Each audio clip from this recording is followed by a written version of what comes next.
اعوذ باللہ من الشیطان الرجیم بسم اللہ الرحمن الرحیم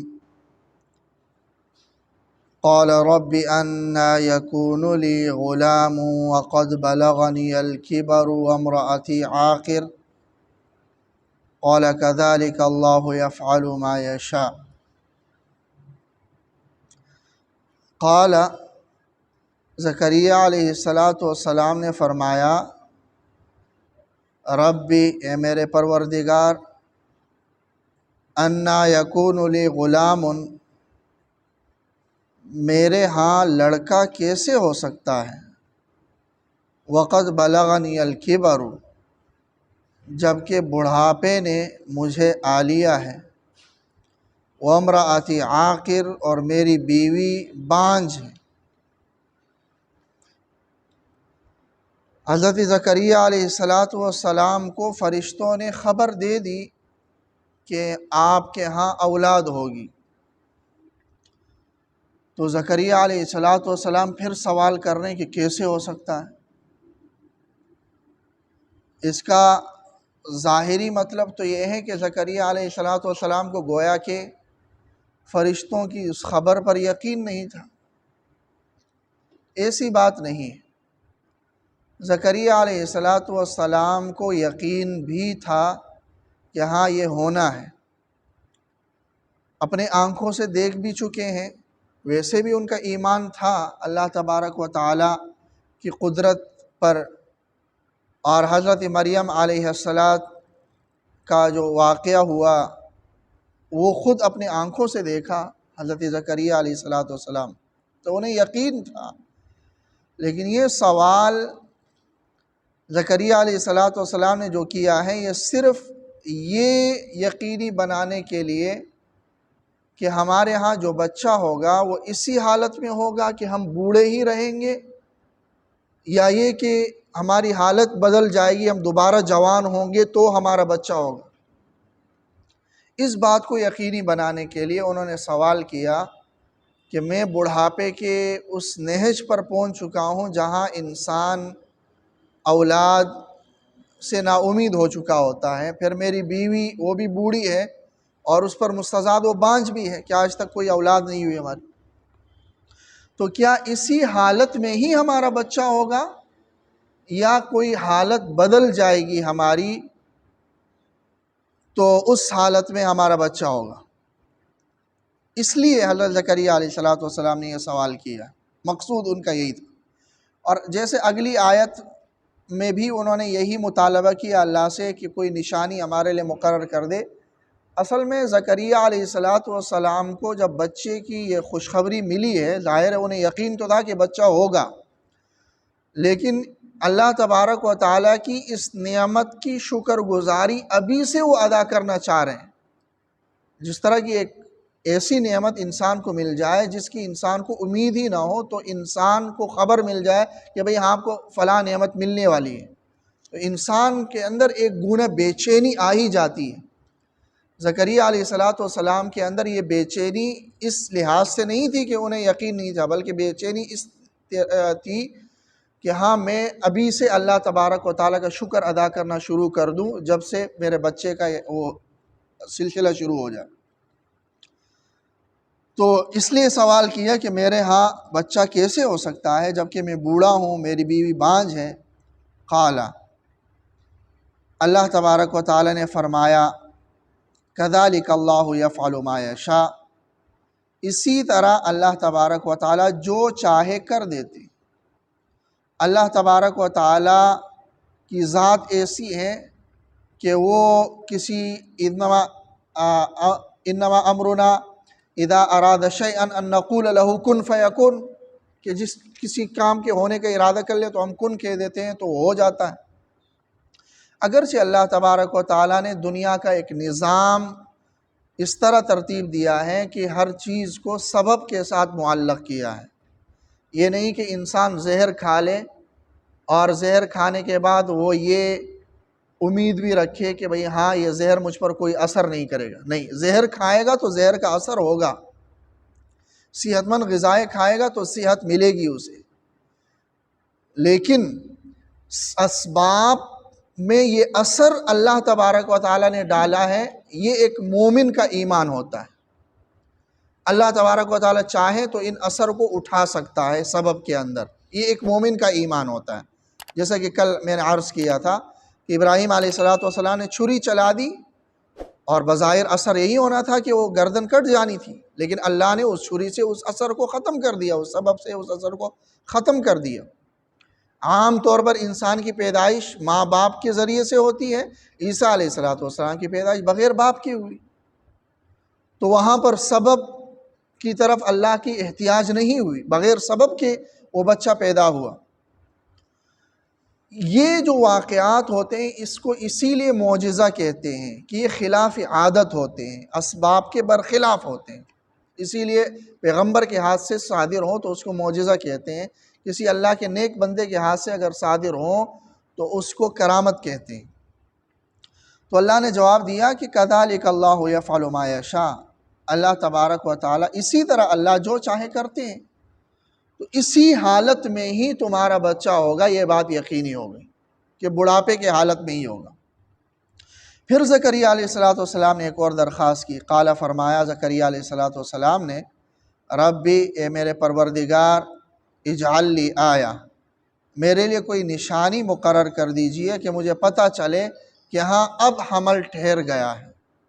ایسی کوئی نشانی مقرر کر دیجئے۔ اور مقصود اس حضرت زکریا کا یہی تھا کہ اس وقت سے ہی میں اللہ کے شکر میں لگ جاؤں، ادا کرنے۔ قال، اللہ تعالیٰ نے فرمایا، آیتک، آپ کے لیے نشانی یہ ہے، اللہ تکلم الناس ثلاثۃ ایام، کہ 3 دن تک آپ لوگوں سے بات نہیں کر سکیں گے، یعنی آپ کی آواز بند ہو جائے گی، الا رمزاً، سوائے اشارے کے، آپ صرف اشارے سے بات کر سکیں گے اور لوگوں سے بات نہیں کر سکیں گے، صرف اللہ کا ذکر آپ کی زبان کر سکے گی، اور کوئی بات نہیں کر پاؤ گے۔ یہ نشانی ہوگی جب 3 دن تک تمہاری یہ حالت ہوگی کہ صرف ذکر تو تمہاری زبان سے ادا ہوگا، لیکن اس کے علاوہ اور کوئی بات نہیں کر پاؤ گے، تو سمجھ لینا کہ ہاں حمل ٹھہر چکا ہے۔ یہ نشانی اللہ تبارک و تعالی نے مقرر کی، کیونکہ مقصود حضرت زکریا علیہ السلام کا اللہ کا شکر ادا کرنا تھا کہ نشانی مجھے مل جائے تو اسی وقت سے میں شکر ادا کرنا شروع کر دوں۔ تو اللہ نے نشانی بھی ایسے بیان کر دی کہ وہ صرف شکر ہی ادا کر سکے، اور کوئی زبان سے اور کچھ کر ہی نہ سکے، صرف شکر ہی ادا کر سکے۔ تو اس لیے ان کی زبان بندی کر دی 3 دن کی یہ علامت کے طور پر۔ تو 3 دن تک آپ بات نہیں کر سکیں گے مگر اشارے سے۔ وَاذْكُرْ رَبَّكَ كَثِيرًا، اور ان 3 دنوں میں آپ اپنے رب کا کثرت سے ذکر کریں۔ وَسَبِّحْ، اور پاکی بیان کر لے، بالعشی والابکار، صبح اور شام، یعنی ہر وقت اللہ تبارک و تعالیٰ کے ذکر میں لگے رہیں۔ تو یہی ہوا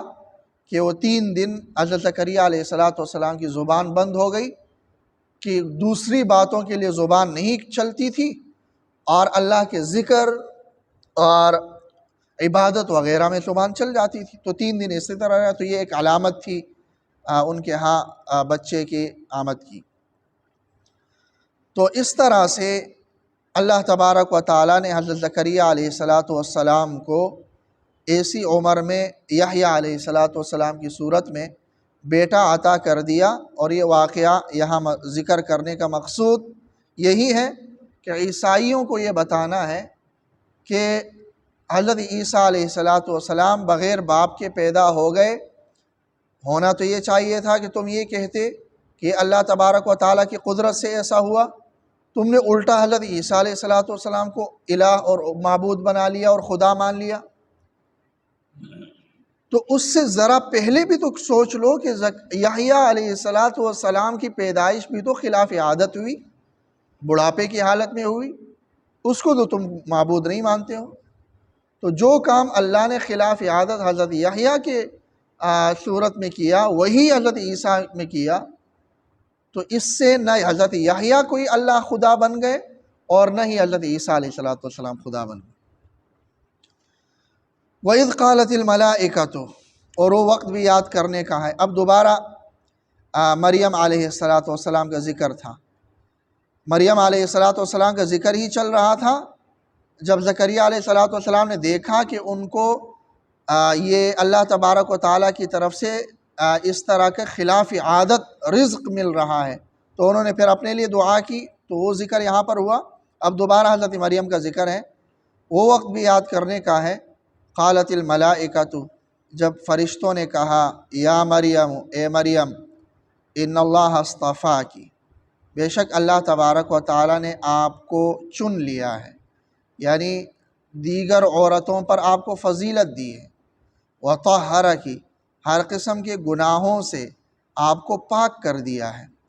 اور یہ فضیلت دینا دیگر عورتوں پر، صرف ایک دو عورتوں پر نہیں ہے، بلکہ واصطفاکی علی نساء العالمین، تمام جہاں کی عورتوں پر اللہ نے آپ کو منتخب کر لیا ہے۔ اس حوالے سے کہ دنیا میں سب سے زیادہ فضیلت والی عورت کون ہے، قرآن مجید کی اس آیت سے یہ ثابت ہوتا ہے کہ حضرت مریم علیہ السلام۔ نبی اکرم صلی اللہ علیہ وسلم نے کچھ مزید عورتوں کا بھی نام لے لیا، جیسے حضرت خدیجہ رضی اللہ تعالیٰ عنہ کا نام لیا، اپنی صاحبزادی حضرت فاطمہ رضی اللہ تعالیٰ عنہ کا نام لیا، فرعون کی بیوی آسیہ، ان کا بھی نام لیا۔ فاطمہ رضی اللہ تعالیٰ عنہ کے بارے میں آپ نے فرمایا کہ سیدۃ نساء اہل الجنہ، کہ جنتی عورتوں کی سردار ہوں گی۔ تو بہرحال یہ جو مختلف روایات ہیں، اس میں کوئی تضاد نہیں ہے۔ حضرت مریم علیہ السلام اپنے زمانے کی تمام عورتوں پر فضیلت رکھتی تھی، اور حضرت فاطمہ رضی اللہ تعالی عنہ کی فضیلت پھر عمومی طور پر ہے، تمام عورتوں پر، جو حضرت آدم سے لے کر قیامت تک جتنی عورتیں آئیں گی ان تمام عورتوں پر عمومی فضیلت ان کو حاصل ہے، اور اپنے زمانے کی تمام عورتوں پر حضرت مریم علیہ السلام کو فضیلت حاصل تھی۔ اور اس اعتبار سے کہ فرعون کی بیوی آسیہ نے بہت سختی کی حالت میں ایمان پر برقرار رہی،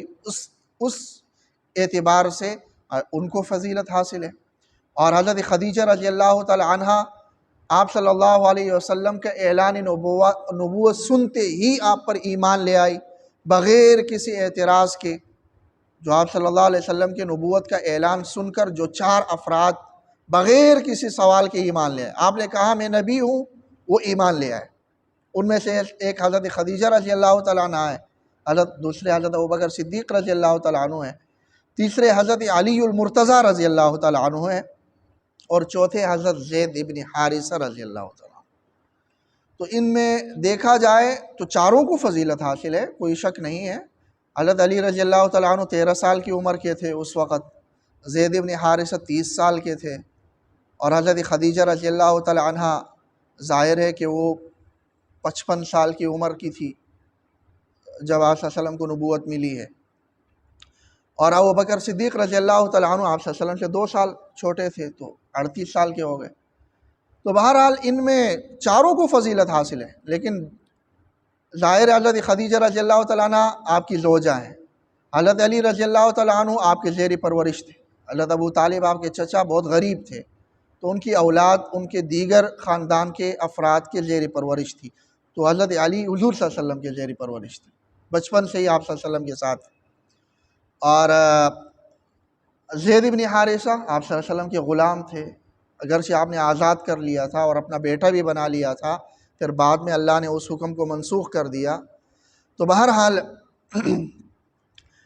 تو وہ ان کی بھی فضیلت ہے، لیکن ایک اعتبار سے دیکھا جائے تو سب سے زیادہ فضیلت اگر کسی کو اس معاملے میں دی جا سکتی ہے تو حضرت ابوبکر کو دی جا سکتی ہے،